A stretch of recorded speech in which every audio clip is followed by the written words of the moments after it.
Bonjour et bienvenue sur notre webinaire Lancer un appel d'offres, les démarches et les bonnes pratiques.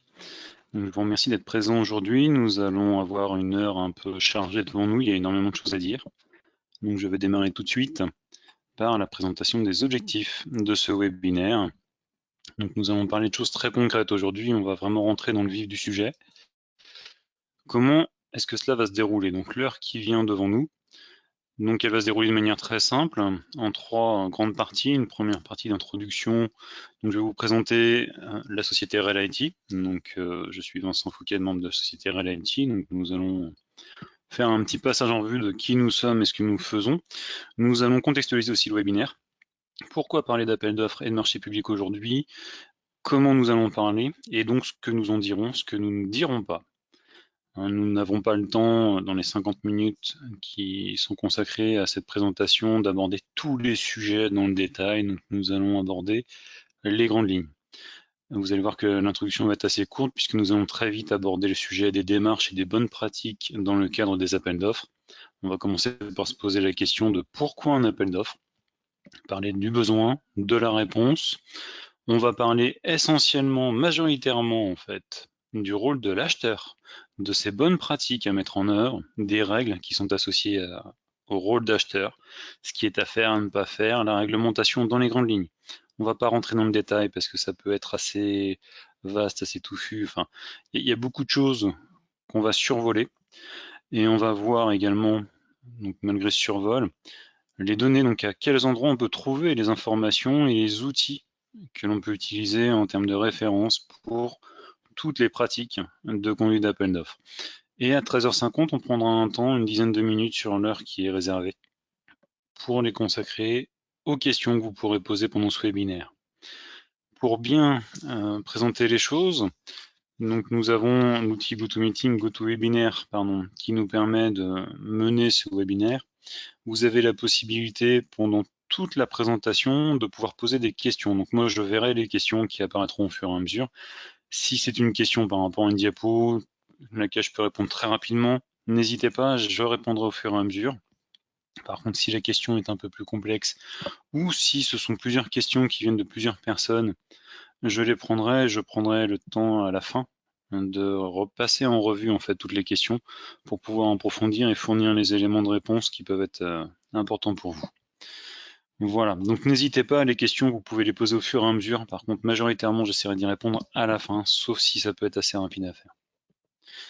Bien, donc je vais tout de suite aborder le sujet le moins intéressant du webinaire, qui est la présentation de REL-IT. Alors, chez REL-IT, qui sommes-nous, que faisons-nous, où sommes-nous, où allons-nous? Je ne vais pas tout passer en revue, je vais faire assez sobre. Nous sommes un cabinet de conseil en licence à maîtrise d'ouvrage. C'est-à-dire que nous ne faisons que de l'assistance à maîtrise d'ouvrage et nous intervenons sur des prestations très spécifiques qui sont la formalisation du besoin, la conduite de consultation, la sélection, l'aide à la sélection, à la contractualisation et le pilotage de projet. On intervient sur les domaines, tout ce qui est numérique, IT, et sur toute la partie digitalisation de la formation. En l'occurrence, tout ce qui va concerner la mise en place, le choix, le renouvellement des outils que l'on appelle LMS, TMS, donc outils de diffusion de la formation ou gestion de la formation. Donc on a travaillé sur ces cadres-là avec des sociétés de tout type, de l'unipersonnel à multinationale. On peut parler de l'Université Paris-Descartes, du groupe Vinci, du groupe La Poste, etc. Je ne vais pas m'étaler là-dessus. On aura l'occasion, pour ceux que ça peut intéresser, d'approfondir sur le sujet de nos prestations et de nos références. Mais donc nous intervenons exclusivement en tant qu'assistant maîtrise d'ouvrage. Et c'est ce qui nous amène à conduire ce webinaire. Pourquoi est-ce que nous avons aujourd'hui une présentation pour un webinaire qui parle d'appel d'offres ou de marché public? Il peut y avoir des distinctions également à faire là-dessus. Tout simplement parce que nous intervenons très régulièrement pour mener des appels d'offres ou des marchés publics pour le compte de nos clients. Et on s'est rendu compte qu'il y avait énormément d'éléments qui étaient soit mal compris, soit mal connus. Donc, première chose, très rapidement, l'appel d'offres. Quelle différence avec un marché public? C'est qu'un appel d'offres débouche sur un marché public. Un marché public peut se faire sans forcément conduire un appel d'offres. Il y a des notions de seuil qui se rendent obligatoires à l'appel d'offres. En dessous d'un certain seuil qui est 40 000 € actuellement depuis avril 2019, on n'est pas obligé de faire un appel d'offres. On peut directement signer un marché public. Tout ce qui est profil d'acheteur, ce sont toutes les organisations, collectivités, associations, EPCI, tout organisme qui fonctionne sur un budget dont l'origine est un financement public. Et la réglementation, on a un code des marchés publics qui reprend en fait l'intégralité des règles à la fois pour le marché public sans consultation, pour l'appel d'offres et tous les cadres de consultation qui peuvent exister. Donc ce que l'on va dire dans notre webinaire, le sujet, comme je vous le disais en tout début d'introduction, est très vaste et on a fait le choix d'aborder la question de l'appel d'offres du point de vue de l'acheteur. Pourquoi? Comme je le disais, nous sommes experts en maîtrise d'ouvrage et nous intervenons régulièrement sur la conduite d'appel d'offres, la rédaction ou la consultation pour nos clients. Et ce qui est apparu comme raison pour nous pousser à faire ce webinaire, c'est que les démarches d'achat souvent paraissent très complexes, alors que c'est pas si difficile que ça. Il n'est pas plus compliqué de mener un appel d'offres que de passer un bon de commande sur un marché privé de gré à gré. Par contre, là où il y a un gros point aussi d'attention et qui est souvent très peu identifié du côté de la partie acheteur, c'est la démarche de réponse. Avec quelle facilité le fournisseur peut répondre. Parfois, les appels d'offres sont trop compliqués pour que la réponse soit utilisable. Il faut aussi démystifier la complexité administrative. Conduire un appel d'offres, oui, ça répond à des règles. Ça répond essentiellement à une règle de bon sens. La réglementation, après, est un cadre de sécurisation, mais la complexité administrative d'un appel d'offres n'est pas si contraignante. Si on prend les choses dans le bon sens, ça se fait très simplement. Et le dernier point, c'est fournir de l'information aux personnes. Vous êtes aujourd'hui en train d'écouter ce webinaire, ou peut-être en train de boire votre café, ou en train de regarder une vidéo sur un autre écran, peu importe. L'information qu'on va vous donner aujourd'hui, elle est essentielle parce que si elle peut vous aider à gagner du temps et à faciliter votre travail, on aura bien réussi notre webinaire et on aura bien fait de le faire. Et donc toute la partie réglementaire, hein, c'est ce que j'ai précisé en bas de la diapositive, on va vraiment survoler. Il y a énormément de documentation disponible, je vous fournirai un lien en fin de présentation. Il y a vraiment tout ce qu'il faut pour pouvoir connaître la réglementation sans forcément être juriste ou avocat ou avoir des formations complémentaires dans un premier temps. Tant que vous ne faites pas d'appel d'offres dans le domaine de la défense ou de la sécurité nationale, la partie réglementaire, la documentation est tout à fait lisible et accessible. Donc, nous allons maintenant aborder la partie principale de notre webinaire, qui concerne les démarches et les bonnes pratiques à appliquer dans la conduite d'appel d'offres. Alors, à appliquer de notre point de vue, nous qui en rédigeons ou qui répondons à des appels d'offres. On est vraiment ici, non pas dans un cadre de formation rigoureux, réglementaire ou autre, on est vraiment là sur un concept de bonne pratique et de bon sens. On va essayer de vous amener les choses qui sont essentielles. On va commencer par aborder le pourquoi d'un appel d'offres. Alors pourquoi une collectivité, une mairie, une communauté de communes, un centre hospitalier, un département, une association peuvent être amenés à conduire un appel d'offres? La raison les plus courantes, en fait, il y a trois raisons principales. C'est l'utilisation de l'argent public. Comme je le disais tout à l'heure, on va conduire un appel d'offres dès lors qu'on utilise de l'argent public, puisque l'on a obligation de justifier les dépenses. On doit appliquer un principe de transparence sur l'utilisation de l'argent public et de solidarité, puisque l'argent public n'est pas issu d'un profit de vente de quelque chose, mais bien de la collecte de l'impôt, donc la transparence est obligatoire. Le deuxième point, c'est la mise en concurrence, puisque sur un marché public, l'appel d'offres permet d'obtenir le meilleur ratio entre le produit et le service et être assuré d'un prix de marché, c'est-à-dire ne pas se retrouver dans la situation où sur un marché public, on puisse être à des prix qui sont complètement décorrélés du marché, soit beaucoup trop cher, soit pas assez cher. Le troisième point, ce qui est quand même l'essentiel, hein, j'ai mis en dernier, mais c'est quand même le point essentiel, c'est répondre à un besoin.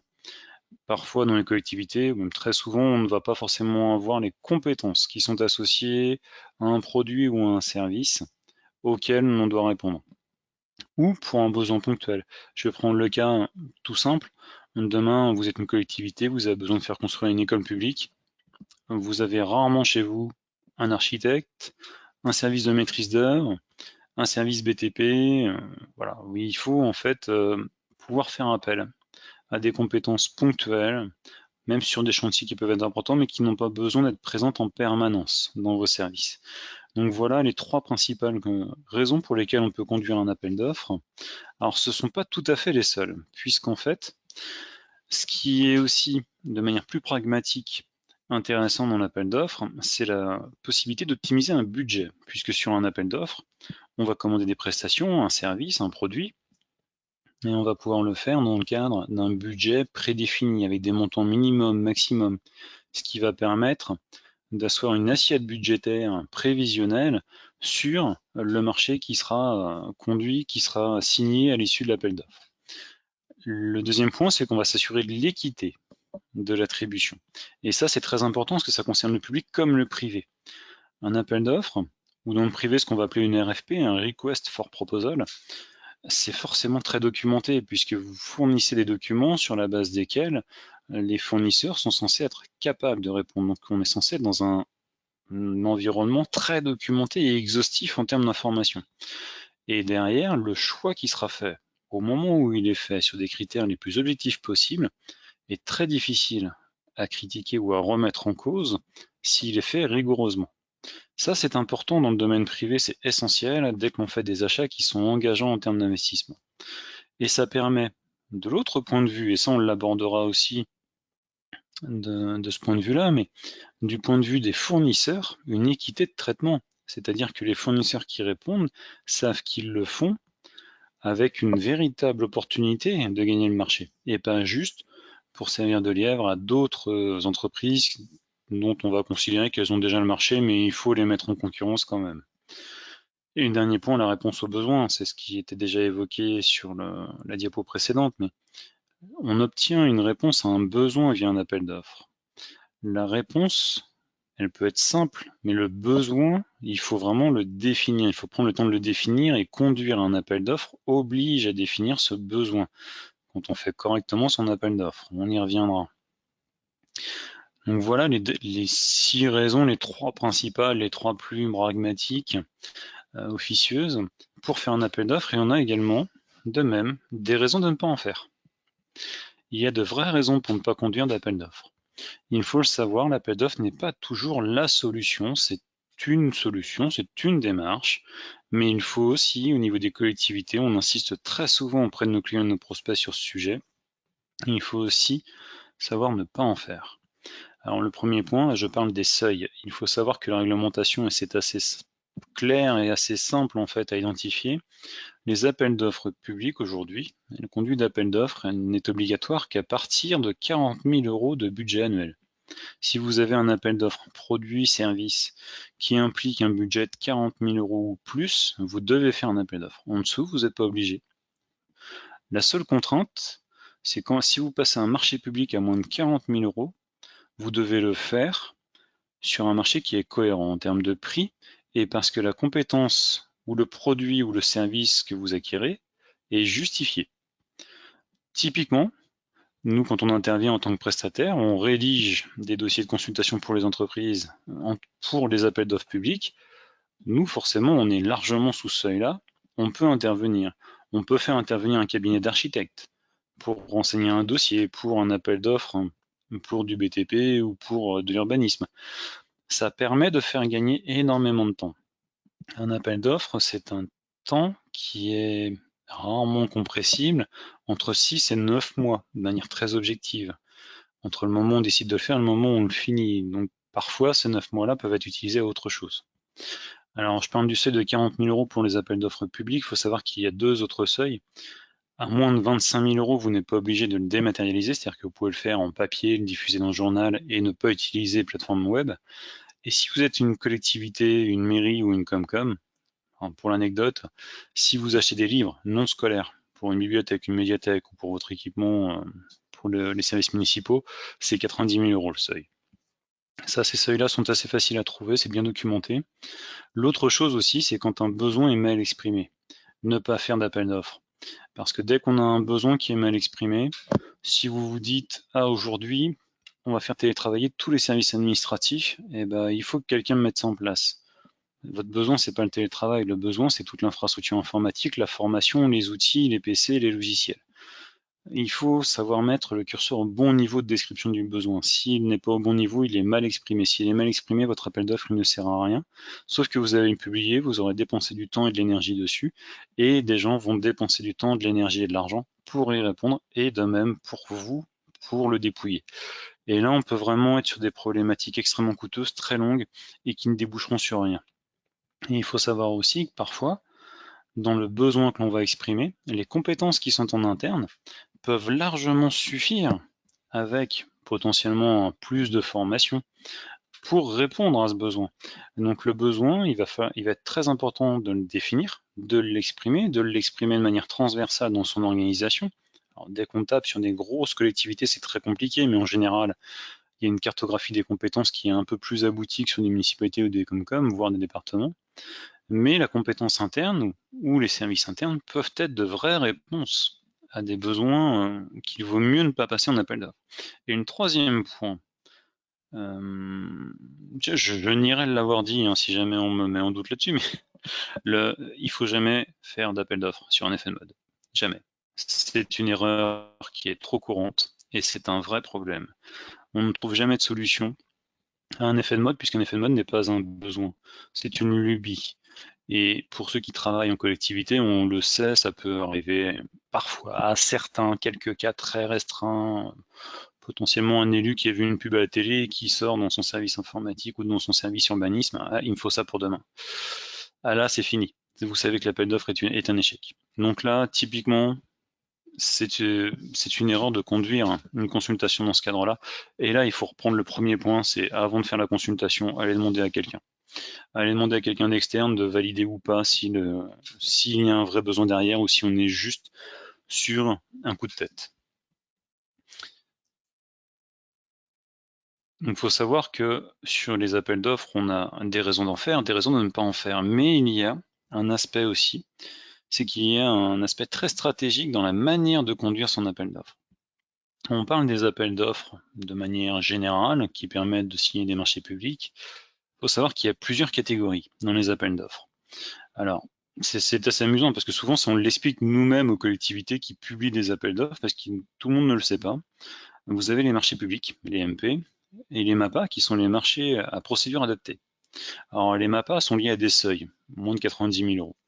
En fait, les marchés publics ou les MAPA, c'est l'équivalent d'un contrat public-privé. On va avoir une consultation qui va donner lieu à la signature d'un contrat où tout doit être assez cadré, défini, on va éventuellement phaser, on va éventuellement définir des prestations, des missions, des produits qui doivent être livrés avec des dates, et on est sur un fonctionnement ce qu'on appelle prédictif. Contrairement à un fonctionnement plutôt flexible, et je ne dirais pas agile parce que ce terme est galvaudé, mais un fonctionnement plutôt flexible, on a l'opposition dans le MAPA et le MP du prédictif, où on va vraiment définir toutes les échéances. Ça, c'est adapté très clairement au prédictif pour tout ce qui peut être construction de bâtiment. Ça fonctionne très bien. Pour tout ce qui est fourniture de services autres ou de produits, ça peut être un peu plus compliqué. Mais c'est un vrai sujet. Ces marchés-là, souvent, sont des marchés qui sont plutôt restreints ou qui sont très identifiés.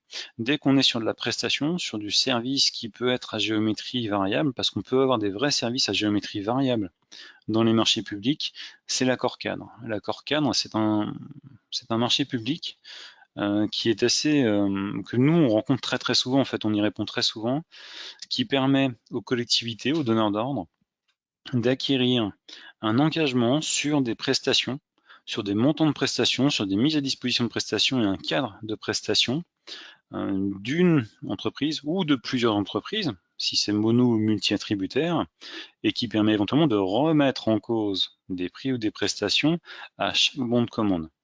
Donc c'est une vraie solution d'optimisation et comme je l'écris, c'est une vraie solution de flexibilité.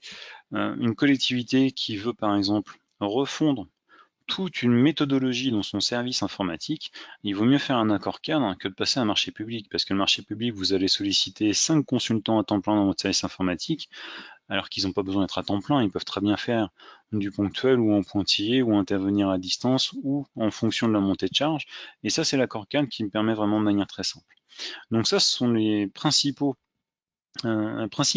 catégories d'appels d'offres que l'on rencontre et qui sont très appréciables à utiliser et à mixer éventuellement en fonction de la stratégie de consultation que la collectivité peut avoir à faire. Alors là, je parle de stratégie, mais la stratégie, c'est lié à une démarche, et la démarche pour la collectivité. Là, on va aborder la démarche dans ce cas-là de son aspect le plus réglementaire, et après, toutes les diapos que l'on va voir sont des choses plus officieuses, mais qui sont très concrètes.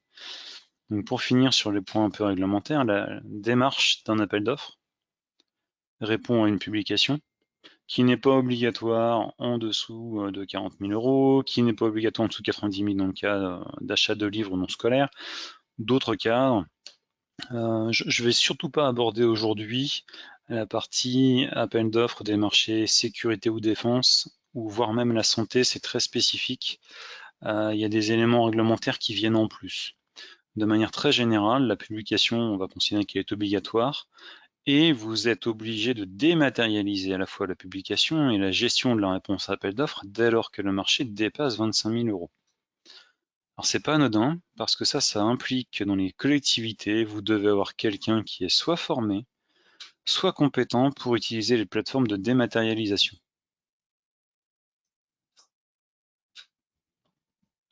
Donc sur la partie publication, c'est un avis de publication. Sur la partie dossier, donc j'ai vu passer des questions, on y répondra tout à l'heure à la fin.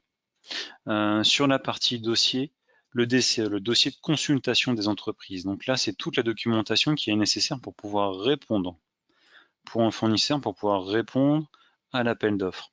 Il doit être facile à trouver. Ça, je l'écris, c'est important parce que hier encore, j'ai pris contact avec le responsable des achats d'une grosse université française. La publication du DCE était dans un site avec une référence complètement différente de celui de la publication. C'était très complexe à trouver et c'est un vrai critère de non-réponse pour beaucoup d'entreprises. Donc ça peut être vraiment très perturbant. Et dans les critères réglementaires, il y a une obligation qui est à faire aussi, c'est gérer les échanges. Vous devez pouvoir échanger avec les soumissionnaires et vous devez le faire de manière équitable et vous devez être disponible pour le faire. Ça n'est vraiment pas anodin, cette partie-là, on l'abordera dans les points tout à l'heure d'exemples que je vais vous donner. Vous verrez, il y a des choses très amusantes, ou pas. Donc, c'était pour la partie un peu réglementaire. Donc, la question là, qui est arrivée, c'était sur les projets innovants, la réglementation, la législation portant sur les projets innovants.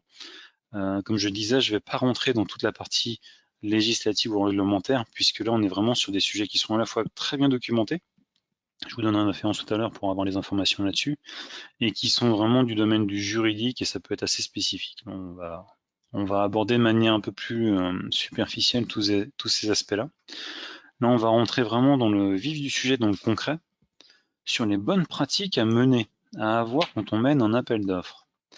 Et là, c'est d'expérience, c'est vraiment comment l'acheteur doit ou devrait conduire son appel d'offres. La première chose, dans un dossier de consultation aux entreprises, donc on appelle le DCE, vous avez un CCTP, le cahier des clauses techniques particulières. C'est un cahier des charges. Votre CCTP est un cahier des charges. Le fournisseur, l'entreprise qui répond n'est pas censé vous connaître. Ça, c'est un biais qu'énormément de collectivités ont. Ils considèrent qu'étant des organisations publiques, les gens ont accès à toute l'information nécessaire pour pouvoir répondre. Non, mettez-le dans le CCTP. Si c'est pas écrit, ça n'existe pas. Donc il faut vraiment que votre cahier des charges soit complet, qu'il décrive votre besoin, qu'il décrive les solutions auxquelles vous envisagez de pouvoir répondre et que vous laissiez la place à la proposition. C'est un cahier des charges de commande. Donc c'est vraiment très important d'avoir cette notion parce que énormément de CCTP sont incomplets ou ne suffisent pas ou ne sont pas compréhensibles. Donc c'est vraiment essentiel. Si vous attendez quelque chose, si vous voulez un produit en particulier, si vous voulez du HP et pas du Lenovo, si vous voulez du gazon synthétique et pas du naturel, si vous voulez du gazon synthétique mais pas à base de pneus mais à base de champ, écrivez-le. Vous devez dire ce que vous attendez. Si vous ne l'écrivez pas, ça n'existe pas. Et vous ne pourrez pas vous en plaindre après. C'est essentiel. Et le CCATP, qu'on retrouve beaucoup trop souvent dans les dossiers de consultation des entreprises, le plus souvent des collectivités intermédiaires ou EPCI, Alors c'est une fausse bonne idée. Un CCATP, pour les personnes qui ne voient pas ce que c'est un cahier des clauses administratives et techniques particulières. Donc c'est un mélange du CCTP, le cahier des charges, le CCAP, qui lui est un cahier des clauses administratives particulières, donc c'est la restriction réglementaire de l'appel d'offres, qui n'est pas forcément obligatoire, mais qui est indispensable de mettre dans le DCE. Mélanger les deux, non, jamais, jamais. On va confondre le fond et la forme, donc on ne mélange jamais les deux. C'est très compliqué à gérer déjà en amont pour l'acheteur, c'est très compliqué à gérer pour le fournisseur, et c'est très compliqué à gérer derrière contractuellement. Donc, et ça donne l'impression de gagner du temps, mais jamais en fait. Ensuite, le deuxième point, qui est vraiment essentiel, c'est l'unicité de l'information. Un règlement de consultation, donc le RC et le CCTP, trop souvent sont contradictoires. On a des règlements de consultation qui peuvent dire une chose. Par exemple, date limite de réponse le 7 à 16h et un CCTP qui va dire le planning démarre le 6 à 15h. Non, c'est pas possible, vous pouvez pas avoir un dépôt qui est postérieur au démarrage de la prestation. Et ça, c'est souvent un problème entre la rédaction du règlement de consultation qui va être fait dans le service achat et la rédaction du CCTP qui va être fait dans le service métier ou le service général. Donc il faut toujours faire relire l'ensemble des documents et du DCE. Si jamais il y a des incohérences, il faut que ça apparaisse. Donc une fiche de lecture stricte, c'est ce que j'écris, c'est juste une feuille Excel qui dit voilà, dans tel document il dit telle chose à tel endroit, ah mais dans tel autre on dit l'inverse. Il faut vraiment vérifier que tout soit cohérent, parce que trop souvent quand la publication est faite, on va avoir des questions qui vont être posées par les soumissionnaires, qui vont remettre en cause le DCE, vous êtes obligé de republier un DCE. Et croyez-moi, faire une republication d'un DCE, c'est pas génial, parce qu'on peut avoir des publications de DCE où on va effectivement republier la bonne version, mais on peut en avoir où on va publier la mauvaise version, et donc là, on peut mettre en péril toute la partie publication de l'appel d'offres. Et il faut toujours, quand vous écrivez un appel d'offres, écrivez-le en même temps que la grille de cotation. Quand on écrit un appel d'offres, on a un besoin, on a une exigence, on doit répondre à un problème, on attend une ou plusieurs solutions. Eh bien, on doit, quand on l'écrit, faire en même temps la grille qui permet de dire, voilà, ce qui est proposé par le soumissionnaire, ça correspond pas, ça correspond à quel niveau et quels sont ses commentaires. Parce qu'on sous-estime toujours. C'est pour ça que j'ai souligné on sous-estime toujours, et j'insiste encore toujours, le temps d'analyse et de dépouillement des réponses. On y passe toujours beaucoup plus de temps que ce qui est prévu dans les plannings. Et ça, c'est toujours la cause des décalages de planning. Aujourd'hui, on est en train de répondre avec le confinement, bien sûr, ça impose des délais supplémentaires, à des réponses à appel d'offres. On fait des réponses à appel d'offres qui doivent être fournies pour début mai. Très bien, début mai. Sauf que début mai, le temps que la collectivité à laquelle on va répondre dépouille les 3, 4, 10 dossiers qu'elle va recevoir, parce qu'il n'y a aucun moyen de connaître le nombre de dossiers qu'on reçoit jusqu'au dernier jour. Eh bien, tout simplement, ça va être tout le mois de mai et le début juin. Quid des congés? On va commencer une prestation mi-juillet? Non, ça c'est pas possible. Dans les prestations de service, c'est impossible. Le juillet et août, on ne démarre jamais. Si c'est du BTP, si c'est de l'urbanisme, si c'est l'entretien, de la voirie, très bien, ok. L'été, c'est la bonne période parce qu'on a les bonnes températures pour pouvoir travailler. Mais il faut toujours songer que quand vous faites un appel d'offres, vous avez un temps de préparation, vous avez un temps de publication qui est d'un mois minimum sauf procédure d'urgence, et vous avez un temps de dépouillement qui va être au minimum d'un mois et demi. Minimum. Vous en sortirez pas à moins puisqu'il va falloir que vous fassiez valider toutes les étapes, les contenus par plusieurs personnes, plusieurs services, que vous fassiez des réunions et qu'en même temps vous fassiez des soutenances avec les soumissionnaires. Donc j'insiste énormément là-dessus. Préparez toujours le cadre d'analyse de la réponse en même temps que l'appel d'offres. Sur les bonnes pratiques, c'est la première diapo. Alors il y en a 18, non je rigole, il y en a 4. Les bonnes pratiques, la deuxième partie, il y a tout ce qu'on ne vous dit pas. Vous voyez, en fait, j'ai déjà anticipé un petit peu là-dessus, c'est qu'on a 20 jours ouvrés de publication. On a un mois de publication. C'est le format limite. Vous devez publier pour donner au moins un mois de capacité de réponse aux soumissionnaires. Ce qui se fait dans le privé, c'est aussi un mois en général. On garde des délais qui sont très similaires, ça peut suffire. Par contre, quand on publie, on regarde les dates de congé. On regarde si sur le domaine concerné, il n'y a pas un salon professionnel dans cette période-là. Je vais prendre le cas de la formation. il y a un salon de la formation au mois de février.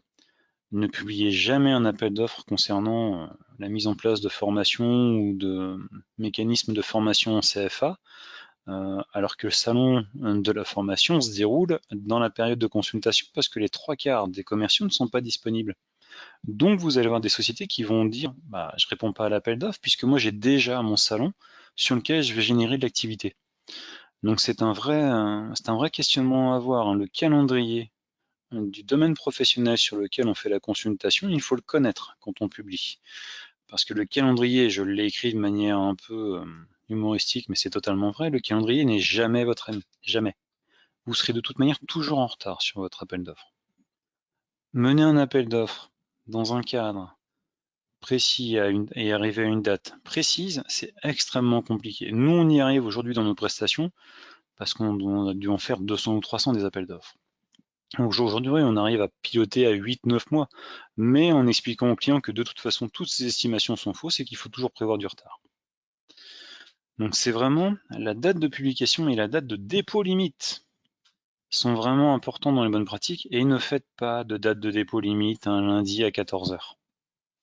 Vous faites une date de dépôt limite en semaine, 16 h, 17 h, mais jamais un lundi à 14 h ou à midi. J'ai vu des dates de dépôt un lundi à 10 h le matin. La première réaction que les sociétés qui vont récupérer une DCE vont avoir en voyant cette date, c'est de dire ah oui mais une date de dépôt, un lendemain de week-end, dès le matin, forcément c'est qu'il y a déjà quelqu'un qui sait ce qu'il doit répondre et qui savent déjà qui ils vont prendre.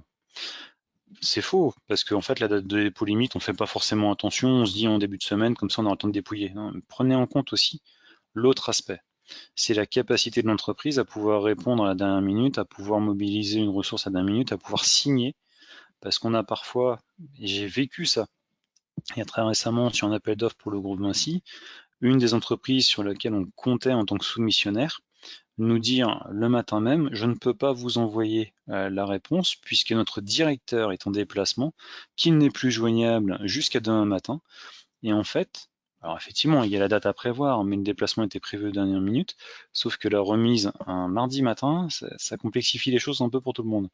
Donc c'est vraiment important de faire attention à ça. On publie une date, et il faut bien prendre en compte à quel moment on attend le dépôt de la réponse. L'autre point, c'est qu'il ne faut pas hésiter à poser des questions. Vous pouvez poser des questions, vous pouvez demander, avant de rédiger un appel d'offres, vous pouvez appeler. Même en tant que collectivité, faites-le, vous avez le droit de le faire. Appelez une entreprise locale, appelez une association d'entreprises, appelez, par exemple pour le numérique, le groupement l'utilisation du numérique, l'association ADN, appelez-les pour connaître les pratiques du marché, pour savoir si ce que vous cherchez, c'est une entreprise, deux entreprises, si ce que vous évaluez en termes de planning, en termes de budget, c'est raisonnable ou pas. Posez la question. Rien ne vous empêche de poser la question et de dire on prépare un appel d'offres tant que vous ne donnez pas d'éléments structurants à la personne que vous appelez ou l'entreprise que vous appelez, qui n'apparaîtrait pas dans le dossier d'appel d'offres. Vous n'êtes pas sûr de lui d'initier. Il ne faut pas hésiter à poser de la question. Nous, dans notre métier, on est les premiers à dire aux clients, mais si vous faites un appel d'offres, posez la question à notre concurrent, à l'association dont on fait partie ou à n'importe quelle entreprise du domaine métier pour savoir si ce que vous allez faire est cohérent et s'ils sont capables de répondre tout seul ou si vous allez en fait solliciter un ensemble d'entreprises. Parce que si vous ne savez pas quel format peut prendre la réponse, vous allez forcément vous tromper. Alors, en termes de sourcing, il y a des vraies erreurs. Le sourcing, on ne le fait jamais sur des aspects marketing. Le sourcing se fait à partir justement de collecte d'informations que l'on va avoir auprès des associations, auprès d'entreprises qui ont déjà fait, ou de collectivités qui ont déjà fait ce type d'appel d'offres. Le sourcing, c'est très compliqué en fait. Parce que quand on va demander sur un marché qu'on ne connaît pas, l'appel d'offres, on va le conduire sur des marchés qu'on ne connaît pas, il ne faut pas aller taper sur une société au hasard, il faut essayer de trouver en fait des collectifs. Et c'est pour ça que je parlais des associations tout à l'heure, ou des groupements d'associations. Par exemple, si vous cherchez dans le BTP, posez pas de questions, essayez de trouver les groupes BNI qui sont dans le coin, parce que là, ils ont énormément de BTP. Si vous cherchez dans le numérique, dans le Grand Ouest, allez voir ADN Ouest. Si vous cherchez dans le numérique, localement, allez voir dans les groupes LPDN. Si vous cherchez auprès de tout ce qui va être compétences de formation, demandez aux universités, aux écoles.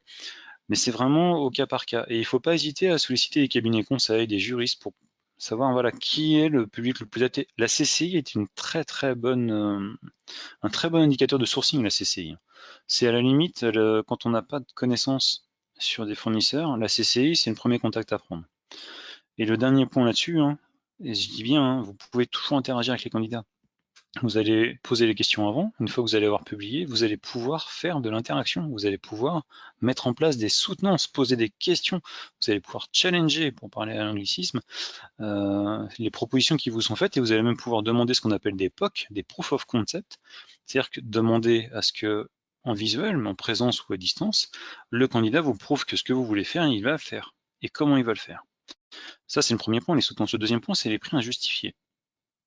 Les prix injustifiés, alors ça, c'est très particulier parce que souvent, moi j'ai vécu ça avec des co-traitants, on peut avoir des refus de réponses quand les prix semblent trop bas. Vous pouvez, hein, vous faites un appel d'offres, vous avez 10 réponses, 9 qui sont dans une bonne moyenne et une qui est très en dessous. Il faut savoir que la réglementation vous interdit de rejeter l'offre sans procédure contradictoire avec le candidat. Ça, faut le savoir. Vous n'avez pas le droit de dire votre offre est pas assez chère, on ne vous prend pas. Vous êtes obligé de lui faire une soutenance. Obligé. C'est la loi. Et les prix peuvent être aussi trop élevés. Dans ce cadre-là, vous avez complètement le droit d'interroger un candidat sur son offre de prix en direct. Donc il ne faut pas avoir cette appréhension de je ne communique pas. Vous pouvez le faire. Il y a un cadre, vous pouvez communiquer. Sur les bonnes pratiques, donc là encore une fois, hein, sur ce que vous devriez faire, et là j'insiste une nouvelle fois sur la notion de prix. Le prix, c'est bien d'avoir le moins cher ou le prix médian ou le plus cher.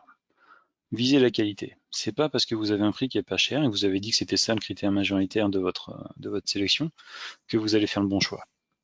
Le plus souvent, en fait, dans votre appel d'offres, quand vous allez constituer, il faut intégrer la capacité du fournisseur à piloter et à fournir des ressources complémentaires. Si vous ne le faites pas, vous allez avoir des soucis. Franchement, ça arrive trop souvent. Il faut toujours mettre cette capacité en avant, c'est est-ce que vous êtes capable de le faire mieux que ce qu'on vous demande. C'est pas grave si vous êtes un peu plus cher, garantissez-nous que vous le ferez. Et c'est ce que j'ai précisé aussi, souvent, on va mettre en place des pénalités si jamais c'est mal fait, s'il y a du retard. Ça va vous coûter une fortune de les appliquer et souvent vous allez entrer dans des procédures judiciaires, voire administratives. Enfin, c'est un argument de négociation, ça peut être un argument de sélection. Typiquement, un auto-entrepreneur ne va pas se positionner s'il a un risque de pénalité alors qu'une entreprise de 1 ou 2 salariés peut le faire parce qu'il considère avoir l'assurance, même si les services sont de même qualité. C'est un argument, mais c'est jamais une solution, les pénalités. On les met en place, c'est vraiment juste un argument de négociation éventuel en cas de difficulté, mais les difficultés, il faut les anticiper en se disant il ne faut pas forcément le moins cher. Il faut celui qui apporte le meilleur ratio entre la qualité et son prix. Il faut savoir aussi, là on parle beaucoup de prix, mais un projet, quelle que soit sa typologie, un projet ça fonctionne sur un périmètre, sur un budget et sur un planning. Le planning c'est une chose sur lequel en fait on sait qu'on démarre toujours en retard, comme je le disais tout à l'heure, mais autant de budget, faut pas prendre le moins cher parce que le moins cher est jamais forcément le meilleur. Le périmètre, on n'y fait jamais attention, suffisamment attention. Dans le BPU, qui est le bordereau des prix unitaires, donc ça fait partie du dossier consultation des entreprises, c'est un des documents qu'il faut absolument préparer. Il faut toujours prévoir la possibilité de commander de la prestation supplémentaire. Parce qu'on ne sait jamais si le périmètre peut évoluer en cours de mission, en cours de prestation, en cours de fourniture. Vous vous faites construire un multistade ou un terrain de foot ou un terrain d'athlétisme. Si pendant la construction, il y a une réforme réglementaire ou vous vous rendez compte que le tarmac qui a été ramené n'est pas le bon, ou qu'il y a une machine qui tombe en panne, ou tout simplement que vous avez un projet de voirie en parallèle qui coupe l'accès et vous n'aviez pas fait attention, bah, vous ne pouvez pas demander en fait à votre prestataire de contourner, de rajouter une machine, de rajouter 10 personnes si vous n'avez pas prévu un tarif déjà d'accord dans le BPU. Donc il faut toujours prévoir dans la case tarifaire du BPU la capacité de faire des interventions ponctuelles, des prestations ponctuelles ou des services produits ponctuels. Vous achetez 10 PC pour votre bibliothèque, ok, dans le BPU, même si vous n'avez pas prévu de les acheter tout de suite, le PC supplémentaire, il est à combien? Et sous quel délai on peut l'avoir? Il faut toujours prévoir, parce qu'une périmètre, vous ne le maîtrisez jamais à 100%. Donc ça, moi je l'ai vécu très souvent où le périmètre peut vraiment évoluer, tout comme le planning, tout comme le budget. Et le dernier point sur cette diapo, c'est vraiment Et ça, c'est un terme de comportement, c'est du bon sens quand on y répond, quand on répond à un appel d'offres, mais côté acheteur, on ne se rend pas compte à quel point c'est important. Il faut toujours, toujours, toujours, même si c'est pas obligatoire, informer les non retenus. Vous faites un appel d'offres, vous avez 10 réponses, vous en sélectionnez une, prévenez les 9 autres. Dites-leur on vous a pas retenu, voilà pourquoi. Pas obligé de faire tout un laïus de 15 pages comme parfois je peux en recevoir, hein, mais juste une page, en disant voilà, le premier retenu c'est un tel. Et puis vous avez été 8 à soumissionner, vous êtes classé 5e sur 8. Parce que vous êtes un peu trop cher, ou parce que on pense que vous n'êtes pas capable de tenir la route, ou votre produit est pas terrible, ou on n'a pas compris votre présentation, ou votre planning n'est pas cohérent, ou tout simplement voilà dans le classement par rapport à notre obtenu, vous êtes là. Point. Pas forcément beaucoup d'explications, mais au moins, et c'est comme pour les entretiens d'embauche, dites-leur qu'ils ne sont pas retenus. Dites-leur parce que il y a un délai de validité des réponses à appel d'offres qui varie entre 60 et 120 jours. Vous vous rendez bien compte que 120 jours, ça fait 6 mois. Quand on fait le dépôt et qu'on doit attendre 6 mois pour savoir si on est retenu ou pas, ça peut poser beaucoup de problèmes en fait pour le soumissionnaire. Et de même pour vous, il suffit que le titulaire il fasse pas la prestation. Pour une raison ou pour une autre, il ferme boutique, il dépose le bilan, il s'enfuit au Canada avec la caisse, vous savez pas ce qui peut se passer. S'il finit pas la prestation, c'est qui une deuxième? Vous le savez, mais est-ce que lui il le sait qu'il était deuxième? Donc là, en fait, le sujet, il est vraiment important, c'est aussi de se garder la possibilité éventuellement de faire appel à un deuxième, ou si jamais il y a une surcharge parce qu'on ne maîtrise pas le périmètre, tout simplement de faire collaborer le premier et le deuxième. Et il vaut mieux que ça fonctionne comme ça, et il faut savoir que dans cette démarche, qui peut paraître un peu inutile ou surfaite, en fait, vous jouez la transparence avec le marché. Et plus vous serez transparent avec le marché en tant que collectivité, en tant qu'acheteur, plus les retours seront meilleurs. Plus on peut vous faire confiance en tant qu'acheteur et plus on sera prêt à vous donner. Plus on sera prêt à vous donner de l'information, à vous faire des services à moindre coût parce qu'on sait que de toute façon vous avez tenu parole, parce qu'on sait qu'on aura de l'information en retour, parce qu'on sait qu'on ne va pas attendre 6 mois de voir que vous nous avez pas répondu, donc si vous nous avez pas retenu. Donc c'est vraiment important dans cette démarche de communiquer auprès des soumissionnaires non retenus. C'est vraiment essentiel. Donc pour finir dans les bonnes pratiques, et là c'est vraiment là je vais vraiment rentrer dans le dur de l'appel d'offres. Pour finir sur ces bonnes pratiques, il faut quand même préciser votre dossier, plus il est clair, plus c'est simple de traiter les réponses. Moi, un dossier d'appel d'offres, on en a eu un il n'y a pas longtemps, de 6 pages, incluant dans les 6 pages le sommaire, les annexes, la description de la collectivité et les prestations, le descriptif des prestations attendues, sur un accord cadre de 3 ans, 6 pages. On a répondu, mais je n'imagine même pas le temps qu'ils vont mettre à dépouiller les réponses. Parce que nous, ce qu'on a répondu va être complètement différent de ce que vont avoir répondu nos 8-9 autres concurrents. Et là, c'est juste du gâchis. Parce que dans le besoin aurait pu être exprimé de manière un peu plus précise, un peu plus cadrée, éventuellement un peu plus décomposée. Cette décomposition, c'était pas l'objectif qu'il y ait plus de pages dans le CCTP, c'était surtout que la décomposition elle soit transposable dans un fichier Excel avec une échelle de cotation qui, tout simplement, on reçoit toutes les réponses, on coche, on décoche, on compte et on sait quel classement appliquer. C'est un gâchis de temps et d'effort pour l'acheteur que de ne pas clarifier les dossiers en amont. Et vous risquez en plus, si les dossiers ne sont pas assez clairs, d'avoir des réponses hors sujet. Moi, j'ai vu des dossiers de consultation où j'étais totalement incapable de savoir si ça faisait partie de mon périmètre de prestation. Je ne savais pas. J'ai dû demander à l'acheteur. Parce qu'en fait, c'était tellement flou que n'importe qui, moi ou un bureau d'architecture, on pourrait répondre tous les deux et limite, on ne sait même pas qui aurait pu gagner. Et le hors-sujet, ça peut vraiment arriver très vite sur l'appel d'offres. Et il ne faut pas hésiter aussi à découper, à sectionner, à fragmenter, à phaser, voire même à faire des appels d'offres différents en fonction des sujets, même sur un périmètre qui peut sembler commun. Par exemple, vous construisez une bibliothèque demain, très bien. Vous avez du BTP, vous avez de l'informatique, vous avez du courant fort, du courant faible, vous avez de l'hydro à faire pour toute la plomberie, vous avez du chauffage, vous avez de l'aménagement paysager. Découpez tout. Faites pas un appel d'offres avec tous les lots, découpez en plusieurs appels d'offres. Parce que là, vous êtes sûr de toucher pour chaque besoin des entreprises qui savent répondre. Si vous faites qu'un seul truc, et quand les appels d'offres sont trop gros, quand le sujet est trop vaste, on sait de toute façon qu'il y a des lots sur lesquels il y a des non-réponses. C'est systématique, mais il faut vraiment anticiper le plus possible quand vous faites un dossier d'appel d'offres. Anticiper comment les soumissionnaires vont le lire et comment ils peuvent répondre. Et donc il faut vraiment penser en gagnant-gagnant. Vous êtes acheteur, vous cherchez votre avantage, mais il n'y a pas que ça qui doit rentrer en ligne de compte. Vous cherchez votre avantage en ayant trouvé la meilleure contrepartie, le meilleur fournisseur avec lequel vous allez discuter. Vous n'allez pas le soumettre à un besoin, vous allez discuter avec lui de la meilleure solution qu'il peut vous amener. Et un fournisseur que vous allez étrangler, pour lequel vous allez prendre le moins cher, de toute façon, vous pouvez 80% de chance qu'il fasse au moindre coût sa prestation s'il l'a fait. C'est jamais, en fait, le prix n'est jamais le critère majoritaire que vous devez mettre en place dans un appel d'offres. Sur du produit éventuellement, mais si vous demandez de la maintenance ou de la garantie sur du produit, le moins cher, il ne vous fera pas la bonne garantie ou la bonne maintenance.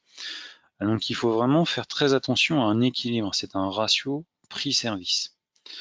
Et là, j'ai mis un petit point sur quelques exemples, parce que je vais vous donner 2-3 petits exemples en fait d'appels d'offres sur lesquels nous on a travaillé, où on a répondu. Il faut surtout pas faire ça. L'exemple que je donnais d'un appel d'offres avec un CCTP de 6 pages, on y a répondu. On a répondu de manière simple. On dit voilà, la réponse à votre appel d'offres, c'est ça. On a dû faire 5-6 pages de réponse.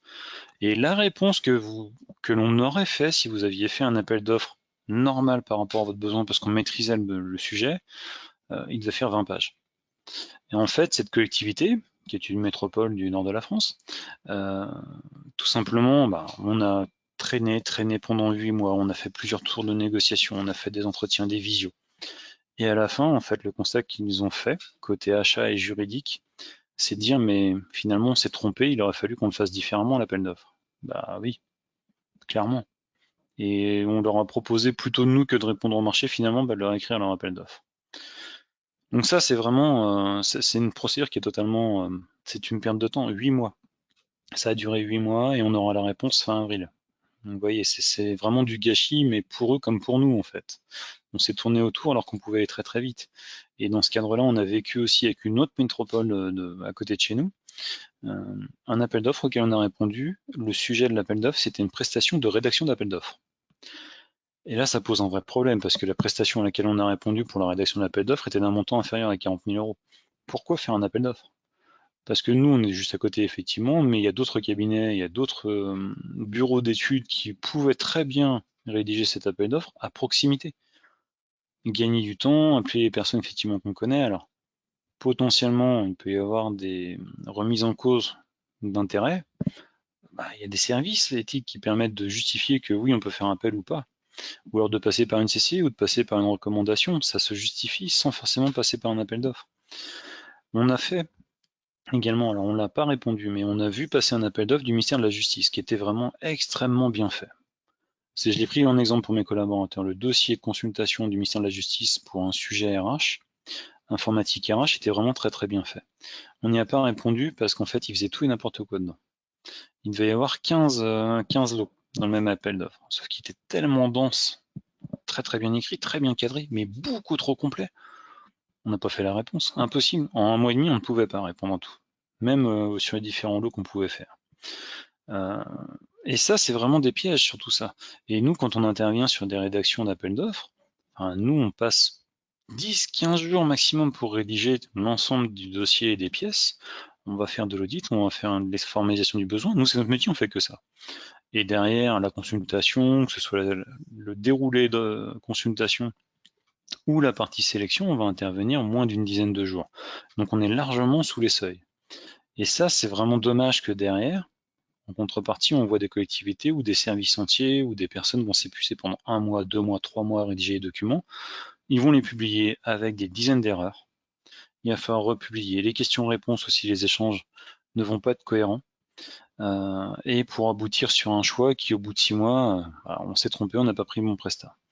Et ça, c'est un point sur lequel aussi on va passer tout à l'heure, mais sur les échanges, les questions-réponses pendant les consultations. Il y a des vrais sujets là-dessus aussi, en termes d'attention à avoir. Je regarde s'il y a d'autres questions en cours. Non, pas d'autres questions en cours, mais c'est parfait. Je dois être très clair alors. Donc là, je vais aborder, on a vu les bonnes pratiques, j'ai fait 4 grosses diapos assez denses sur les bonnes pratiques. On pourra encore en faire une dizaine d'autres, il y a énormément de choses à dire. Pour avancer en fait sur la partie acheteur. Donc l'acheteur, celui qui passe l'appel d'offres, que ce soit du privé ou du public.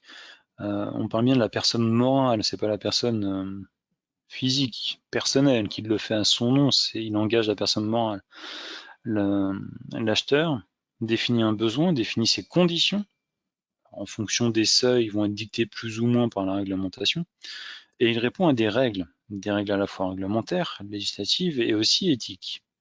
Alors il faut savoir que ce rôle d'acheteur, alors on parle de la dématérialisation des marchés publics depuis avril 2019, ce rôle d'acheteur est extrêmement bien documenté. Vous n'avez pas besoin d'aller sur des plateformes web privées, d'acheter des formations à des prestataires privés, des fortunes. Vous avez une documentation extrêmement fournie, des fiches descriptives, de la vulgarisation très bien faite, disponible auprès du ministère de l'économie et des finances, auprès de la direction juridique. Vous avez vraiment énormément de choses qu'il ne faut pas hésiter à consulter. Là, je vous donne l'exemple. En fait, ça, c'est les 2 infographies qui sont à l'entrée de ce document, du guide très pratique de la dématérialisation des marchés publics, gratuit, disponible sur le ministère de l'économie et des finances, auprès du service de la direction des affaires juridiques, qui explique comment on fait la dématérialisation, comment on mène l'appel d'offres, quels sont les seuils, comment on se forme, quels sont les outils numériques à utiliser, quand est-ce qu'on peut s'en passer, comment tout fonctionne et même les adresses des sites à utiliser. Donc il ne faut vraiment pas hésiter.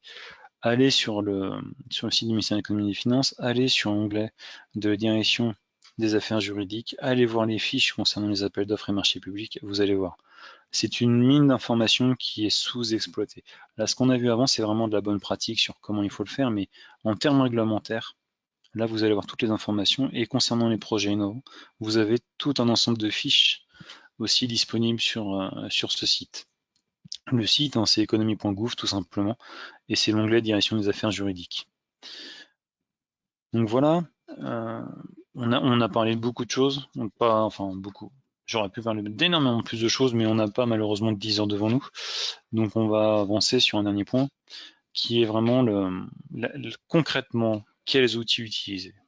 Alors pour tout ce qui va être rédaction d'un DCE, prenez du Word, faites simple, faites des documents Word, enregistrez-les en PDF, mettez dans votre DCE tous les documents nécessaires, le règlement de consultation, le RC, le CCTP, le CCAP qui doivent être 2 documents différents, un BPU, donc le bordereau des prix unitaires, un DQE éventuellement qui est un découpage forfaitaire quantitatif. Vous avez aussi tout ce qui va être acte d'engagement, mettez les actes d'engagement, mettez les DC1, les DC2, les DC4, le DUM qui est le document unique des marchés européens. Il ne faut pas hésiter à mettre les formulaires à disposer d'un DCE, puisque plus vous aurez d'informations dans le DCE et plus votre réponse elle sera structurée et plus sera facile derrière exploiter et sélectionner le bon marché. Sur les plateformes que vous allez utiliser pour publier, vous avez l'obligation, à partir d'un certain seuil, de faire de la publicité sur votre appel d'offres. Et cette publicité, vous devez publier l'appel d'offres. Vous devez, c'est une règle écrite dans le marché des codes publics, vous devez mettre à disposition les DCE à compter de la publication de l'appel d'offres. Vous avez aujourd'hui, je crois, une trentaine de plateformes de dématérialisation sur lesquelles vous pouvez publier les DCE. Vous en avez une officielle gratuite qui s'appelle Place. Alors, la partie publication, elle n'est pas gratuite, c'est le BOMP, mais vous avez des plateformes que vous fournit l'État qui fonctionnent extrêmement bien. Place, notez ce nom-là, utilisez-la le plus possible pour publier vos DCE, parce que c'est très simple à trouver, tout le monde a un compte dessus, tout est très standardisé et c'est vraiment au top des usages. Vous allez avoir des déclinaisons de place sur ce qu'on va appeler des plateformes de dématérialisation mutuelles. Vous avez une plateforme qui est Mégalis, qui est la plateforme de mutualisation des offres de marché public de la Bretagne. Sauf que ces offres, elles sont trouvables aussi sur place, parce que c'est la même plateforme fournie par les services de l'État. Vous avez des sites, je ne les citerai pas, qui portent des noms qui peuvent les laisser confondre avec des grands du web, qui sont des plateformes de dématérialisation et qui se vendent comme des plateformes de mutualisation. Vous allez payer à chaque fois que vous allez déposer quelque chose, à chaque fois que vous faites des questions-réponses, où les échanges de questions-réponses ne sont pas sécurisés, où il n'y a pas de relecture, où vous n'avez pas la possibilité de vérifier les mises à jour, où vous allez voir un tas de contraintes parce qu'elles ne sont pas certifiées SSL. J'ai vu des plateformes marché public, pour info pour ne pas la citer, où il n'y a pas de certificat SSL. ou quand on va déposer quelque chose, on peut récupérer un dossier de manière anonyme sans même qu'il y ait la validation pour dire je le retire de manière anonyme. Donc on retire le dossier, mais on n'est pas tenu informé des mises à jour. Ou sur les questions-réponses, et tout simplement l'échange de questions-réponses, il n'est pas donné sous format d'un fichier, mais affiché sur une page web. Et donc là, on peut même pas le sauvegarder directement. Donc il faut vraiment faire attention, vous avez pléthore de solutions pour la publication, pour la dématérialisation. Vous en avez pléthore, sauf que vous en avez deux pour la publication et pour la démat, BOMP et Place, qui sont des outils de l'État, qui fonctionnent extrêmement bien. Et là, je le dis pas souvent, mais là, ce sont des solutions numériques qui sont vraiment performantes et qui sont de l'État. Et qu'il faut vraiment privilégier, parce que vous paierez de toute façon moins cher à les utiliser et vous aurez énormément d'aide et d'assistance dessus. Pour la partie analyse, faites pas compliqué, hein, prenez un fichier Excel. C'est vraiment quand vous allez, ce que je disais tout à l'heure, quand vous allez écrire votre dossier de consultation des entreprises, vous faites un fichier Excel avec les différentes questions et la cotation que vous allez y associer. De cette manière-là, ce sera beaucoup plus simple de traiter votre dossier au niveau des réponses et de faire la sélection. Donc voilà, nous venons de passer un peu plus de 53 minutes ensemble à discuter, à échanger. Je vous ai présenté un ensemble de bonnes pratiques et de notions sur la conduite des appels d'offres. On va aborder maintenant. Alors les questions, il y a eu deux questions qui sont sorties, là j'ai essayé d'y répondre en le prenant, mais je vais revenir dessus.